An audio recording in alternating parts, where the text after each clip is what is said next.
કર્મચારીએ લગાવ્યો માલિકને કરોડોનો ચૂનો। કેશિયર જ્વેલરને ઠગીને થયો ફરાર। છેતરપિંડી કરીને માલિકનું કરોડોનું કરી નાખ્યું। રાજકોટમાં વધુ એક સોની વેપારી સાથે ઉચાપતની ઘટના સામે આવી છે। આ વખતે ઉચાપતની ઘટનામાં કોઈ અન્ય નહીં પરંતુ જ્વેલર્સ શોરૂમના કેશિયર તરીકે ફરજ બજાવતા શખ્સે જ આ છેતરપિંડી આચરી હોવાનું સામે આવ્યું છે।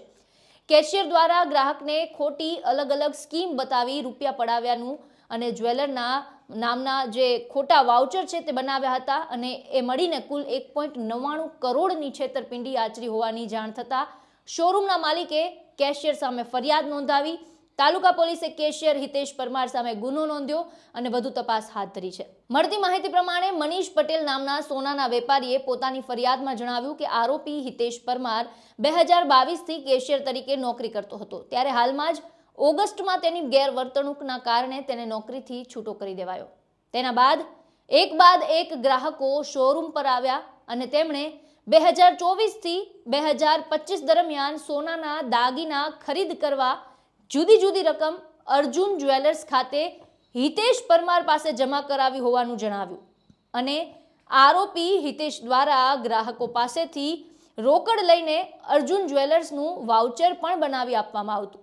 આમ હિતેશ પરમારે ગ્રાહકોને વિશ્વાસમાં લઈને અલગ અલગ સ્કીમની લાલચ આપી 1.74 કરોડની ઉચાપત કર્યાનું સામે આવ્યું છે। સાથે જ ખોટા વાઉચર તેમજ બિલ બનાવી 265 ગ્રામ સોનાની ઉચાપત કરી હોવાનું પણ સામે આવ્યું છે। કઈ મોડસ ઓપરેન્ડીથી આ આરોપી કામ કરતો, સાંભળો પોલીસે શું કહ્યું। નાનામા રોડ તેમજ મવડી રોડ ખાતે તેમજ જામનગર ખાતે અર્જુન જ્વેલર્સના શોરૂમ, સોના ચાંદીના દાગીનાના શોરૂમ આવેલ છે।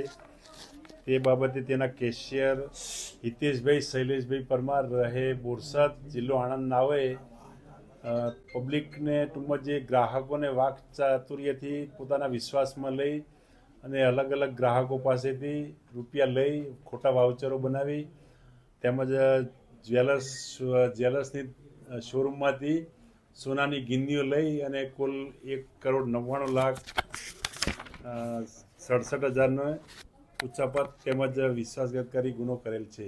છેલ્લા 2022થી તે કેશિયર તરીકે હતો, ત્યારબાદ જામનગર ખાતે શોરૂમ બનાવેલ જેથી તેને હેડ કેશિયર તરીકે નિમણૂક આપેલ તેમજ ગ્રાહકોના ખોટા વાઉચરો બનાવી અને અલગ અલગ એમાઉન્ટ જમા કરી અને પોતાના અંગત ઉપયોગ માટે લઈ અને વિશ્વાસઘાત કરેલ છે। હાલ તો તપાસ ગઈકાલે ફરિયાદ થઈ BNS કલમ 316(4), 336(2), 336(3), 338 તેમજ BNS કલમ 340(2) મુજબ ગુનો દાખલ કરી આગળની તપાસ ચાલુ છે।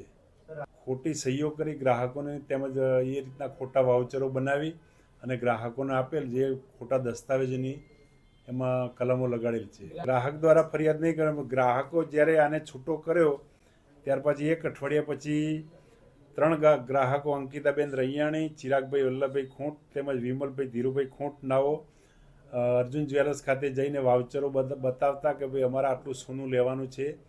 તે બાબતે ફરિયાદી મનીષભાઈ નથુભાઈ ગાડિયાએ CCTV ચેક કરી અને તેમજ ટોટલી CCTV ચેક કરતા આખો મામલો બહાર આવેલ છે।